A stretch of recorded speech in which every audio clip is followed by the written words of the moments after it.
Você não veio aqui para ouvir, veio para despertar. Então, abre a mente e vamos viajar. Nem tudo que você vê é tudo que existe. E talvez ninguém tenha entendido isso tão profundamente quanto Jesus. Mas hoje eu não quero falar apenas sobre o Jesus da religião, nem apenas sobre o homem histórico, nem apenas sobre os milagres que te contaram desde criança. Hoje eu quero te convidar para uma viagem mais profunda. Uma viagem pela mente de Jesus, pela forma como ele pensava, pela forma como ele enxergava a realidade, pela forma como ele falava sobre fé, como se a matéria obedecesse ao invisível. Porque talvez Jesus não tenha vindo apenas ensinar moral. Talvez ele tenha vindo revelar um nível de consciência que a maioria ainda não aprendeu a acessar. Se você observar com atenção, Jesus quase nunca falava de forma literal. Ele falava em parábolas, em símbolos, em imagens, em metáforas, em códigos. Por quê? Porque certos tipos de verdade não entram pela lógica comum. Eles precisam atravessar a mente racional para tocar algo mais profundo. Jesus falava como quem sabia que a consciência humana está adormecida e que o problema da humanidade não era apenas moral, era a percepção, era a cegueira interior, era viver olhando para fora, sem jamais despertar por dentro. Repara nisso. Ele dizia: quem tem ouvidos, ouça. Mas todo mundo ali tinha ouvidos. Então ele não estava falando de audição física. Ele estava falando de capacidade de perceber, de presença, de sensibilidade, de consciência. Jesus parecia entender algo que ainda hoje muita gente ignora. Nem todo mundo está realmente vendo, mesmo quando está olhando. Talvez uma das frases mais revolucionárias de Jesus tenha sido uma das menos compreendidas. O reino de Deus está dentro de vós. Pensa no peso disso. Isso não é apenas religião. Isso é filosofia da consciência. Isso é uma ruptura total com a ideia de que a verdade suprema está sempre em algum lugar externo. Um templo, uma instituição, uma autoridade, um sistema, uma estrutura. Jesus aponta para dentro, como se dissesse: o portal não está lá fora, o portal está em você. E isso muda tudo. Porque se o reino está dentro, então a transformação não começa no mundo, começa no estado interno, na frequência da mente, na pureza da intenção, na qualidade da percepção, na profundidade da presença. Jesus não ensinava apenas comportamentos, ele ensinava um modo de ser, uma forma de consciência, uma maneira de existir que altera a forma como a realidade é vivida. Agora vem uma das partes mais profundas, a forma como Jesus falava sobre fé. Muita gente trata a fé como crença cega, mas quando Jesus falava de fé, não parecia que ele estivesse falando apenas de acreditar. Parecia que ele falava de alinhamento, convicção total, ausência de divisão interna, certeza vibrando antes da evidência. Como se a fé fosse um estado de coerência absoluta entre intenção, consciência e realidade. Repara em como ele dizia: se tiverdes fé, nada vos será impossível. Ou ainda, se disserdes a este monte, move-te, ele se moverá. Agora para e pensa. Será que isso era apenas poesia? Ou será que Jesus estava ensinando que a realidade responde, de alguma forma, ao estado interno daquele que a observa? Não como magia barata, mas como um princípio profundo. A consciência fragmentada enfraquece. A consciência alinhada transforma. Talvez a fé, na visão de Jesus, fosse menos sobre pedir e mais sobre tornar-se internamente compatível com aquilo que se deseja manifestar. Agora vamos entrar num terreno delicado, mas fascinante. Muita gente tenta conectar Jesus com física quântica, de forma rasa, como se bastasse dizer energia e tudo fizesse sentido. Mas aqui a proposta é outra. não é misturar ciência com o misticismo de forma irresponsável, é observar uma semelhança filosófica.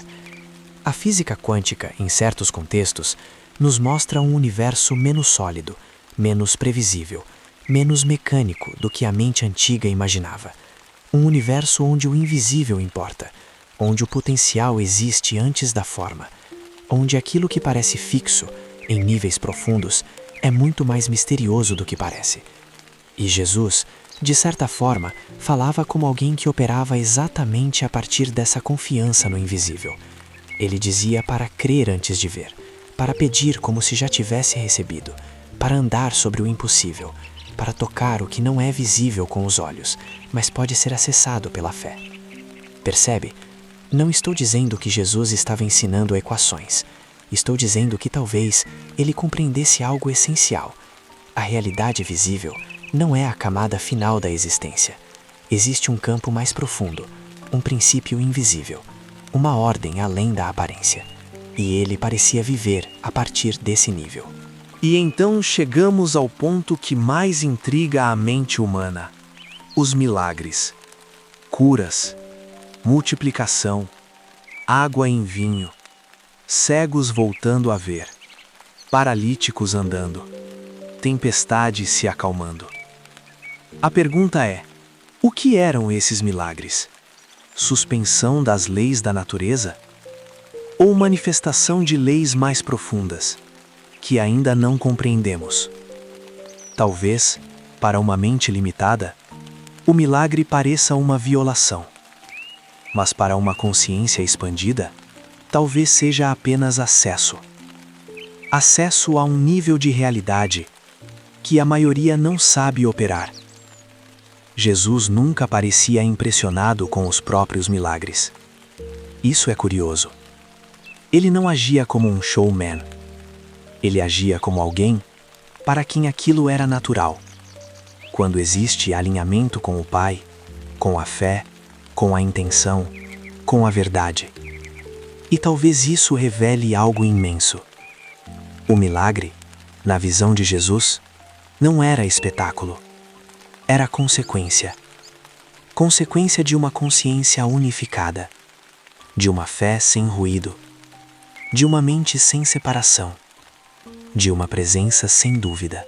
Talvez o maior erro da humanidade tenha sido transformar Jesus apenas em símbolo e esquecer de estudar sua mente. Porque quando você olha com profundidade, Jesus não ensinava medo, ele ensinava presença. Não ensinava apego ao externo, ensinava transformação interior. Ele falava como alguém que já tinha atravessado o ego, como alguém que não reagia apenas ao mundo visível, mas respondia a partir de uma consciência mais alta. E talvez seja por isso que sua presença ainda perturba tanto, porque Jesus não cabe facilmente, nem na religião superficial, nem no ceticismo preguiçoso. Ele exige profundidade, ele exige silêncio, ele exige coragem de olhar além do que te ensinaram. Talvez Jesus tenha sido mais do que um personagem histórico.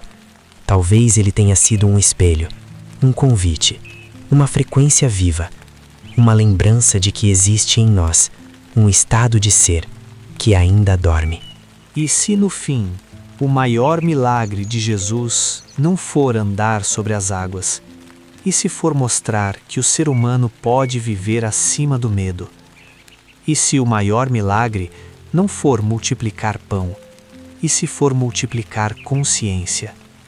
E se o maior milagre não for curar corpos, e se for curar a separação interna entre aquilo que você é e aquilo que você poderia se tornar? Talvez o verdadeiro chamado de Jesus não seja a adoração vazia.